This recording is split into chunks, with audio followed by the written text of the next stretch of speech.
எல்லா இடத்திலையும் போதைப் பொருள் விற்குது, விற்காத இடமே கிடையாது. எல்லா இடத்திலையும் போதைப் பொருள் தாராளமா கிடைக்குது. எது கிடைக்குதோ இல்லையோ போதைப் பொருள் எல்லா பக்கம் கிடைக்குது. இதனால் மாணவர்கள், இளைஞர்கள், பொதுமக்கள் கஞ்சாவுக்கு அடிமையாகி சீரழியக்கூடிய நிலை தமிழகத்தில் ஏற்பட்டிருக்குது. இந்த ஆட்சி ஏற்பட்ட ஒரே ஆண்டில் இந்த போதைப் பொருள் விற்பனை தொடங்குச்சு. அப்போதான் நான் சட்டமன்றத்தில் பேசினேன், முதலமைச்சருடைய கவனத்திற்கு கொண்டு சென்றேன். தமிழகத்தில் போதைப் பொருள் விற்பனை தொடங்கப்பட்டு விட்டது, அதை நிறுத்துங்கள், இல்லாவிட்டால் தமிழ்நாடு சீரழிந்து விடும் என்று எச்சரிக்கை கொடுத்தோம். அதெல்லாம் அவர்கள் அலட்சியப்படுத்தி விட்டார்கள். அதனால இன்றைக்கு தமிழகத்தில் கடுமையாக மாணவர்கள், பொதுமக்கள் கடுமையாக பாதிச்சிருக்காங்க இந்த போதைப் பொருளால.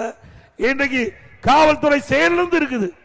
இன்றைக்கு அரசியல் தலையீடு அதிகமா இருக்கிற காரணத்தினால அந்த காவல்துறையால் இந்த போதைப் பொருள் நடமாட்டத்தை தடுக்க முடியவில்லை. இதுக்கு முந்தைய ஒரு டிஜிபி இருந்தார், அவர் இந்த போதைப் பொருளை தடுக்கிறன்னு 2.0, 3.0, 4.0 ஓ போட்டுட்டு ரிட்டையர் ஆகி போயிட்டார். கடைசி வரைக்கும் ஓ போட்டதுதான் மிச்சம்.